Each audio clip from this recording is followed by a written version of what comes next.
Hey guys! Today we're still thinking about gardens. So we have a book called Tokyo Digs a Garden, and it's by John Eric Lapano and Kellen Hatanaka. Let's see. Tokyo lived with his mother, his father, his grandfather, and a cat named Kevin in a small house that stood among tall buildings. Tokyo's grandfather had lived in the small house since he was a boy. He loved to tell stories of how things used to be. Then the house looked over the hills and forest and meadows and streams. Deer grazed on the hill. Foxes ran through the forest. Birds sang in the meadow. Salmon leaped in the streams. But now all of that was gone. Tokyo's grandfather said the city had eaten it all up. Cities had to eat something after all. One sunny spring afternoon, Tokyo and Kevin were playing on the doorstep when they heard the music of an ice cream truck. Kevin jumped quickly over the gate. Kevin loved ice cream. But when they got to the street, they saw there was no ice cream truck at all, just an old cart pulled by an old black bicycle, pedaled by an even older woman. The cart was not full of ice cream. It was full of dirt. Kevin was disappointed. The old woman held out her hand. She was holding 3 seeds. "Plant these seeds," said the old woman, "and they will grow into whatever you wish." She dropped the seeds in Tokyo's hand and continued along the road. Tokyo shrugged, put the seeds in his pocket, and followed Kevin back to the house. Wow, those sound like magic seeds. At lunch, Tokyo put the seeds on the table. Grandfather looked at the seeds, then he looked at the small piece of sky peeking between the tall buildings. "Today is a good day for planting," he said. Tokyo gulped down his glass of water, pretending it was a city drinking up a deep, cold lake.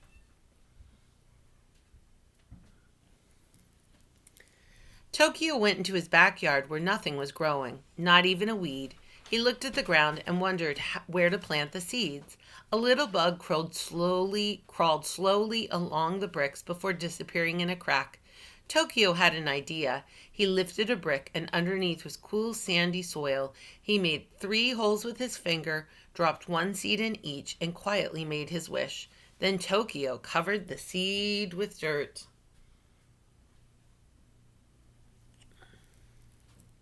That night, Tokyo dreamed he was riding an old bicycle through the city. All of a sudden, he turned into a fox, and the building changed into tall, creaking pines. Kevin dreamed of ice cream. Isn't that silly? A cat dreaming of ice cream? The next morning, Tokyo heard a bird singing. When he peeked out the window, there was 3 small wildflowers sprouting from the bricks in the middle of the yard. He ran to tell Grandfather, but when he got to the kitchen, Grandfather was already standing out the window in disbelief. "Nah, I've never seen anything grow that fast."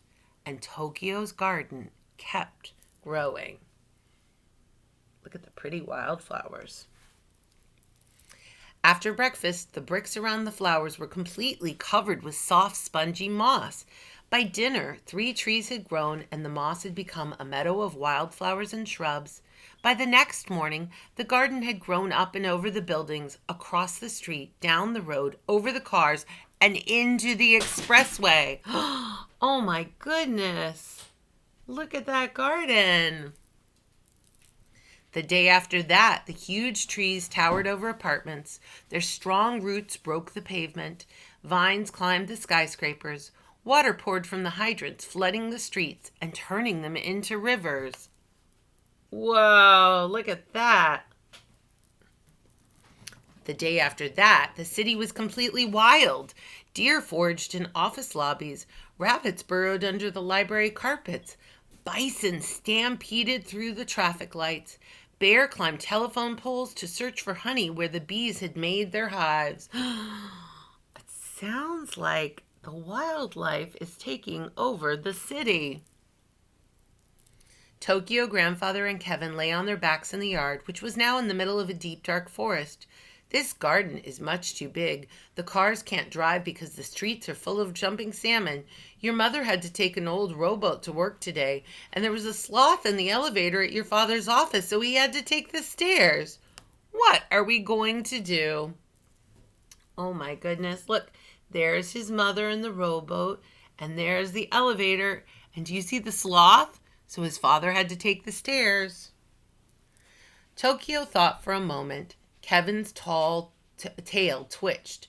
A pack of monkeys swooped from branch to branch in the canopy above. I think we will just have to get used to it.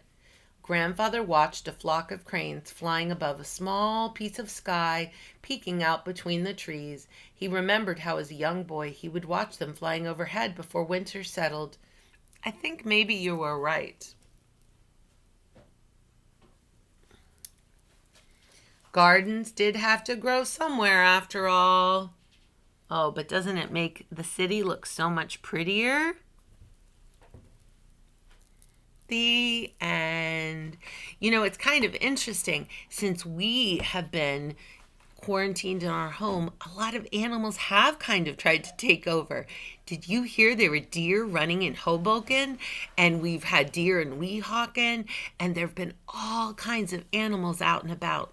Since we've been home, we started putting bird feed in a bird feeder, and we now have a cardinal family that comes to our backyard every day. I hope you guys are getting to see some wildlife too. Bye, guys.